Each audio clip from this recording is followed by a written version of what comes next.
મિત્રો જો અમારા ચાલુ પરોઠાનો પ્રોગ્રામ તમે જોઈ શકો છો જય ભોળાનાથ, જય માતાજી બધાને। આજ આપણે 11 અને આજ આપણે વ્રત પૂરું થઈ ગયું છે અને આજ સાંજે આપણે આ આલુ પરોઠાનો પ્રોગ્રામ છે। જો આપણે વઘાર કરી નાખ્યો સરસ મજાનો વઘાર થઈ ગયો છે। અહીંયા બટેટાનો ડુંગળો થઈ ગયો છે। હમણાં આપણે બધા મસાલામાં નાખી દઈએ। આ બની જાય એટલે આપણે મસાલો ભેગો કરી દઈએ। પછી નાખીએ આપણે હવે હળદર, આપણે નાખી ચટણી, હવે નાખીએ આપણે જીરું, મીઠું આપણે નખાઈ દીધું છે। હવે કરવાનું મિક્સ આ બધું મિક્સ કરવાનું। આ બધું થઈ જાય એટલે આમાં નાખી દેવાનું।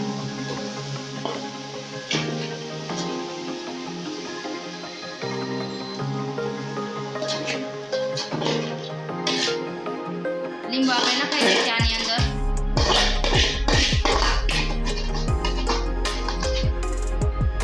હવે આપણે નાખવાનું છે શક્તિ 2 દાણા નાખવાના છે ખાંડ, એટલે ખટ્ટું થાય। બહુ આપણે કયું ભાવતું નથી એટલે આપણે મીડિયમ રાખીશું।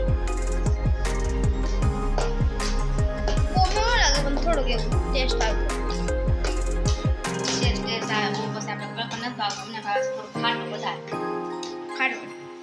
ખાટું વધારે આવે પણ અમને ભાવતું નથી। આપણો મસાલો કમ્પ્લીટ થઈ ગયો છે, વઘાર થઈ ગયો છે સરસ મજાનો। હવે આપણે બાંધી નાખી લોટ, આવી કરીને મૂકી દઈએ છીએ અને બનાવટ આને પર મારી આપણે તૈયાર કરવાની રહે। આંબીલા કાઢી નાખવાના અને પછી ફ્રીજમાં ફ્રીઝરમાં મૂકી દેવાની। તો થોડી બરફ થાય એટલે મિક્સરમાં કાઢીને અને ડબલામાં ભરીને ગમે એ ડબલામાં અને આને ફ્રીજમાં રાખવાની એટલે આ બગડે નહીં અને આપણી જો ચટણી ચોળા ફટાફટ બની જાય। 5 મિનિટમાં બની જાય। 5 મિનિટમાં બની જાય। આપણે કાંઈ માથા કૂટ જ નહીં, જે બનાવ્યું તો ભાઈગા બની જાય। તૈયાર લઈ આવું કરવું પડે। તૈયાર એમાં તો પલાળવી પડે ગરમ પાણીમાં, પછી ગરમ પાણીમાં ઉકાળવી પડે। હવે આપણે આમાં નાખી દઈએ થોડી ખાંડ, એટલે બહુ ખાટી ન લાગે। બધા ગોળ નાખે પણ આપણે ગોળનો સ્વાદ નથી ગમતો એટલે આપણે નાખીએ ખાંડ। જો આવી મસ્તની થઈ જાય સરસ મજાની। જો આને પછી તમારે કાંઈ માથા કૂટ જ નહીં, અસલ બની જાય।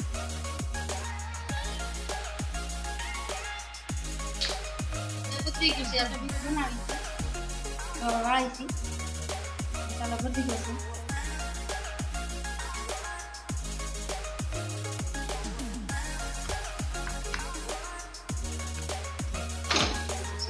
એક બની સરસ બસ આપણે અહીંયા વણવા મળી એક સડેતા પાછું એક આપણે વણાય છે। આપણે રોટલી વણીને આપણે મૂકી દેવી ન ગમે, એક વણતા જાય ને એક ભરતા જાય, એક તો આવતા જાય એટલે હું પડાકો